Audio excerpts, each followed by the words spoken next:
নমস্কাৰ ফ্ৰেণ্ডছ, আপোনালোক সকলোকে আকৌ এটা মোৰ নতুন মটব্লগ ভিডিঅ'লৈ স্বাগতম জনাইছোঁ। ফ্ৰেণ্ডছ, আপোনালোকে দেখা পাইছে লখিমপুৰ আৰু মাজুলী সংযোগী দলঙৰ এয়া ফ্লাইঅভাৰ ব্ৰিজ। আৰু বৰ্তমান মই এই ৰাইডটো ষ্টাৰ্ট কৰিছোঁ বাহগৰা দেউৰী ধুনাবাৰী গাঁও, মানে লখিমপুৰ ভাগত। আৰু এই লখিমপুৰ ভাগৰ পৰা আপোনালোকক মই এতিয়া এই লখিমপুৰ অংশত এই বনাই থকা ফ্লাইঅভাৰ ব্ৰিজ, যিটো মাজুলী আৰু লখিমপুৰক সংযোগ কৰিছে, ইয়াৰ এই মটব্লগটো আপোনালোকক দেখুৱাই গৈ থাকিম। আৰু এনেকৈ আপোনালোকে দেখা পাইছে সম্পূৰ্ণ এলিভেটেড পাৰ্ট হয়, গোটেইখিনি মাটিৰ পৰা ওপৰত হয়, অভাৰব্ৰিজ হয়। এয়া আগলৈ যিটো আপোনাৰ সোৱণশিৰি নদী তাৰ লগত এয়া মিলিত হ'ব।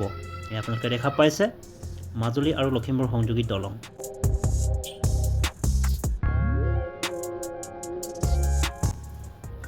আৰু চাওক, এই কাম আমি দেখিছোঁ দিনৰ ভাগত চলিছে আৰু ৰাতিৰ ভাগতো সম্ভৱতঃ চলে। আৰু ইয়াতে আপোনালোকে দেখা পাইছে ডাঙৰ ডাঙৰ JCB ক্ৰেন গাড়ী ইয়াত এই দলং নিৰ্মাণৰ কাৰণে লাগি আছে। আৰু ইয়াত লোহাৰ সামগ্ৰীও এনেকৈ পৰি আছে আৰু ডাঙৰ ডাঙৰ মেচিন ইউজ কৰি এই কনষ্ট্ৰাকশ্যনটো চলি আছে। আৰু এই কামটো কৰিছে SP সিংলা কনষ্ট্ৰাকশ্যন প্ৰাইভেট লিমিটেডে।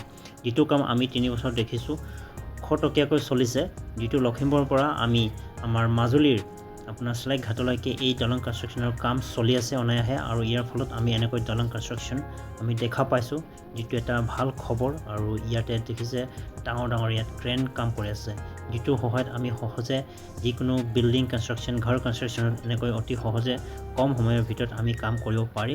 আৰু এয়া আপোনালোকে দেখা পাইছে লখিমপুৰ ভাগত। আৰু এনেকৈ কনষ্ট্ৰাকশ্যন কাম চলি আছে এই ৰাস্তাৰ মাজত। আৰু ইয়াৰ দুয়োকাষে যিবিলাক ঘৰ বাৰী আছিলে গোটেইখিনি ইয়াত ছাইড কৰা হৈছে এভেকশ্যন কৰি। আৰু ইয়াত আপোনালোকে দেখা পাইছে সম্পূৰ্ণ elevated part Majuli Lakhimpur connecting bridge. ইয়াৰ গাৰ্ডাৰখিনি উঠোৱা হৈছে আৰু ওপৰত যিটা এই গাৰ্ডাৰ মানে ডেস্ক লেমৰ ওপৰত যিখিনি প্লাষ্টাৰ কৰিব, ঢালাই দিব, সেইখিনি বাকী আছে। আৰু ইয়াত ছাইড ৱাল, ব্লেক টপ এইখিনি কাম বাকী আছে। আৰু ইয়াতে আপোনালোকে দেখা পাইছে খৰতকীয়া কাম, যিটো এই ভাগ পিনে মই লখিমপুৰ পিনে অহা নাছিলোঁ, আজি প্ৰথমবাৰ আহিছোঁ। আহি পেলাই মনটো ভাল লাগিলে। আৰু এনেকৈ এই মটৰ ড্ৰাইভটো আকৌ মাজুলীৰ পিনে মই ড্ৰাইভ কৰি গৈ আছোঁ। আৰু আপোনালোকে দেখা পাইছে মাজুলী আৰু লখিমপুৰ সংযোগী দলঙৰ কামৰ অগ্ৰসৰ সম্পূৰ্ণ এলিভেটেড পাৰ্ট হয়। আৰু এনেকৈ চক কিমান এটা ক্ষিপ্ৰতৰ কাম চলিছে। আৰু এনেকুৱা কাম যদি মাজুলী আৰু যোৰহাট সংযোগী দলঙৰ হোৱা হ'লে হয়, বহুতো কাম অগ্ৰসৰ হোৱা আমি দেখা পালোঁ হ'লে হয় মানে। আৰু ইয়াতে চক ওপৰ ভাগত কনষ্ট্ৰাকশ্যনো হৈ গৈছে, ছাইড ৱাল দি মেলি হৈ গৈছে, ব্লেক টপ মেবি। আৰু যিটো দুই পিনে য'ত ছাইড ৱালৰ দুই পিনে যিটো ষ্ট্ৰীট লাইট দিয়ে সেইখিনি বাকী আছে। আৰু চব এনেকৈ ডাঙৰ ডাঙৰ গাড়ী অহা যোৱা ইয়াত চলি থাকে এই কনষ্ট্ৰাকশ্যন ছাইটত, আপোনালোকে দেখা পাইছে।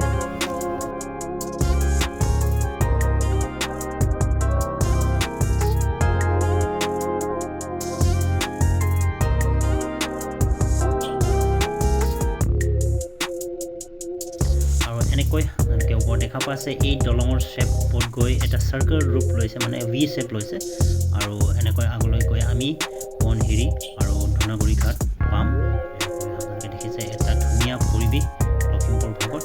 আৰু এনেকৈ গৈ অলপ সময় পাছত আমাৰ সোৱণশিৰি নদী আৰু মাজুলীৰ দিশে মই গৈ আছোঁ, আপোনালোকে দেখা পাইছে।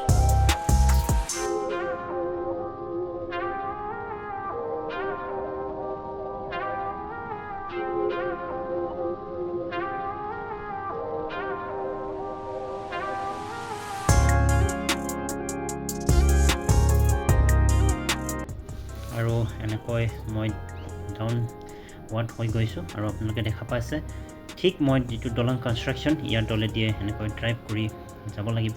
স্পীড লিমিট 20 km/h, যিহেতু এয়া দলং কনষ্ট্ৰাকশ্যন ছাইট হয়। আৰু ইয়াতে আপোনালোকে দেখা পাইছে ইয়াতে সোৱণশিৰি নদী এই ভাগত, এই পাৰত আপোনালোকে দেখা পাইছে সোৱণশিৰি নদী।